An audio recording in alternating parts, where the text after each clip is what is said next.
आप सभी को मेरा प्यार भरा नमस्कार। आइए सुनते हैं, अच्छे विचारों से ही जीवन सुंदर बनता है। एक कॉलेज का छात्र था जिसका नाम था रवि। हमेशा वह बहुत चुपचाप सा रहता था, किसी से ज़्यादा बात नहीं करता था, इसलिए उसका कोई दोस्त भी नहीं था। वह हमेशा कुछ परेशान सा रहता था, पर लोग उस पर ज़्यादा ध्यान नहीं देते थे। एक दिन वह क्लास में पढ़ रहा था। उसे गुमसुम बैठे देखकर अध्यापक महोदय उसके पास आए और क्लास के बाद मिलने को कहा। क्लास खत्म होते ही रवि अध्यापक महोदय के कमरे में पहुंचा। रवि, मैं देखता हूँ कि तुम अक्सर बड़े गुमसुम और शांत बैठे रहते हो, ना किसी से बात करते हो और ना ही किसी चीज़ में रुचि दिखाते हो। इसलिए इसका सीधा असर तुम्हारी पढ़ाई में भी साफ नज़र आता है। इसका क्या कारण है? अध्यापक महोदय ने पूछा। रवि बोला, मेरा भूतकाल का जीवन बहुत ही खराब रहा है। मेरे जीवन में कुछ बड़ी ही दुर्घटनाएं घटित हुई हैं। मैं उन्हीं के बारे में सोचकर परेशान रहता हूँ और किसी चीज़ में ध्यान केंद्रित नहीं कर पाता। अध्यापक महोदय ने ध्यान से रवि की बातें सुनी और मन ही मन उसे फिर से सही रास्ते पर लाने का विचार करके रविवार को घर पे बुलाया।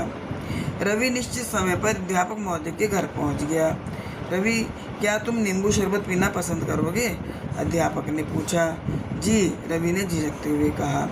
अध्यापक महोदय ने नींबू शरबत बनाते समय जानबूझकर नमक अधिक डाल दिया, चीनी की मात्रा कम रखी। शरबत का एक घूंट पीते ही रवि ने अजीब सा मुँह बना लिया।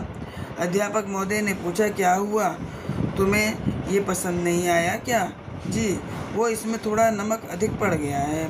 रवि अपनी बात कह ही रहा था कि अध्यापक महोदय ने उसे बीच में ही रोकते हुए कहा, ओफो, कोई बात नहीं, मैं इसे फेंक देता हूँ, अभी किसी काम का नहीं रहा। ऐसा कहकर अध्यापक महोदय गिलास उठा ही रहे थे कि रवि ने उन्हें रोकते हुए कहा, नमक थोड़ा अधिक हो गया है, तो क्या हम इसमें थोड़ी चीनी मिला लेंगे तो ये बिल्कुल ठीक हो जाएगा।